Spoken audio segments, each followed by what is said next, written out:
Ratu cantik yang membuat dua kekaisaran berperang. Bagian 1, lahirnya sang ratu dan perebutan tahta Mesir. Selama ribuan tahun, dunia mengenang Cleopatra karena kecantikannya. Namun bagaimana jika kekuatan terbesarnya bukan wajahnya, melainkan kecerdasannya? Lebih dari 2000 tahun lalu, Mesir menjadi salah satu negeri terkaya di dunia. Sungai Nil menjadikannya lumbung pangan, sementara Alexandria berkembang sebagai pusat perdagangan dan ilmu pengetahuan dengan perpustakaan Alexandria yang termasyhur. Namun di balik kemegahannya, Mesir mulai melemah.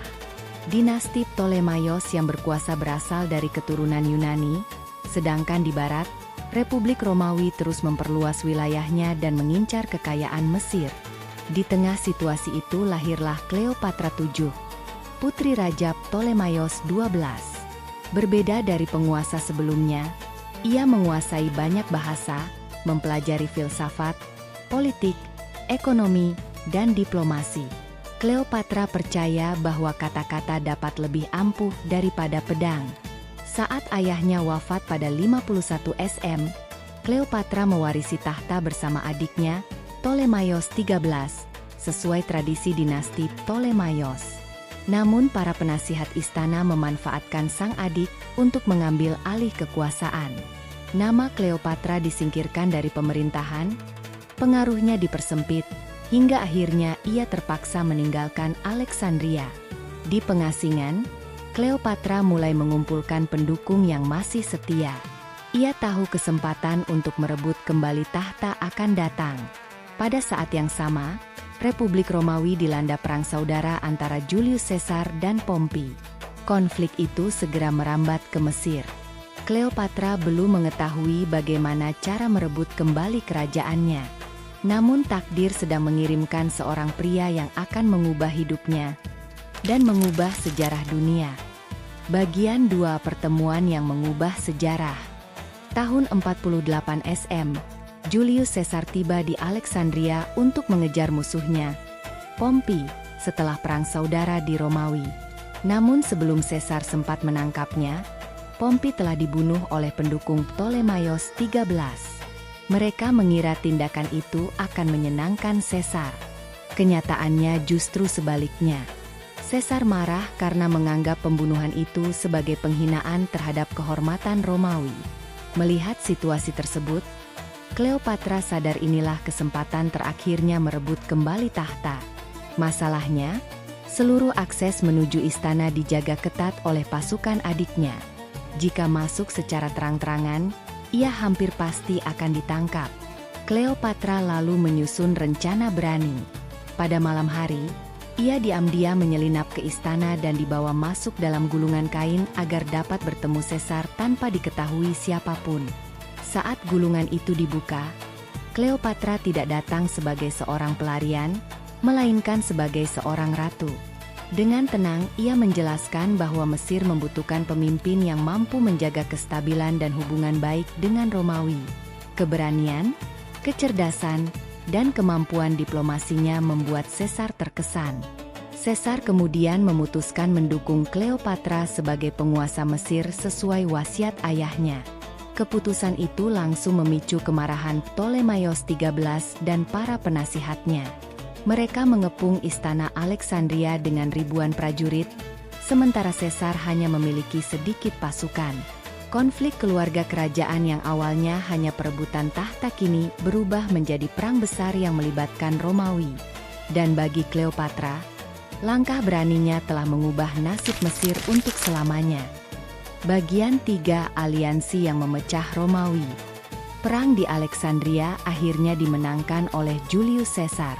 Ptolemaios XIII tewas, dan Cleopatra kembali menduduki tahta Mesir. Untuk memperkuat kedudukannya, ia memerintah bersama adiknya yang lain, Ptolemaios XIV, sesuai tradisi dinasti Ptolemaios. Tak lama kemudian, Cleopatra melahirkan seorang putra yang dikenal sebagai Caesarion. Namun masa damai itu tidak berlangsung lama. Pada tahun 44 SM, Julius Caesar dibunuh di Senat Romawi. Kepergiannya memicu perebutan kekuasaan yang melibatkan Octavian, Mark Antony, dan Lepidus. Cleopatra memilih menjalin aliansi dengan Mark Antony, salah satu jenderal paling berpengaruh di Romawi. Pertemuan mereka berkembang menjadi hubungan politik yang erat. Bersama, mereka membangun kekuatan besar di wilayah timur dan memiliki 3 orang anak. Sementara itu, Octavian melihat Antony semakin jauh dari Romawi. Ia memanfaatkan hubungan Antony dan Cleopatra sebagai senjata politik. Di hadapan rakyat Romawi, Octavian menuduh Antony lebih mementingkan Mesir daripada negaranya sendiri. Propaganda itu berhasil membalikkan opini publik. Kemarahan rakyat dan senat Romawi terus membesar hingga akhirnya perang tidak lagi bisa dihindari. Pada tahun 31 SM, armada Octavian dan pasukan gabungan Antony Cleopatra bertemu di pertempuran Actium, sebuah pertempuran laut yang akan menentukan nasib Mesir, Romawi, dan sejarah dunia. Bagian 4. Kejatuhan Sang Ratu. Pertempuran Actium pada tahun 31 SM menjadi akhir dari harapan Cleopatra dan Mark Antony. Armada mereka dikalahkan oleh pasukan Octavian, memaksa keduanya mundur ke Alexandria. Setahun kemudian, pasukan Romawi berhasil memasuki ibu kota Mesir dan kemenangan Octavian tak lagi terbendung. Di tengah kekacauan, Antony menerima kabar bahwa Cleopatra telah meninggal. Putus asa, ia mengakhiri hidupnya. Namun kabar itu ternyata tidak benar. Antony sempat dibawa menemui Cleopatra sebelum akhirnya mengembuskan napas terakhir di pelukannya. Menyadari Mesir telah jatuh dan dirinya akan dijadikan simbol kemenangan Romawi, Cleopatra memilih menentukan nasibnya sendiri. Menurut kisah yang paling terkenal, ia meninggal akibat gigitan seekor ular kobra Mesir. Namun hingga kini, para sejarawan masih memperdebatkan penyebab pasti kematiannya. Wafatnya Cleopatra pada tahun 30 SM mengakhiri hampir 3 abad kekuasaan dinasti Ptolemaios. Mesir resmi menjadi provinsi Romawi, sementara Octavian bergelar Augustus, kaisar pertama yang membuka era kekaisaran Romawi. Ironisnya, selama berabad-abad Cleopatra lebih sering dikenang sebagai ratu yang cantik. Padahal, kekuatan sejatinya adalah kecerdasan, kemampuan berdiplomasi, dan keberanian mengambil keputusan di tengah dunia yang dikuasai para penguasa pria. Bukan kecantikannya yang mengubah sejarah, melainkan pikirannya yang membuat nasib Mesir dan Romawi berubah untuk selamanya.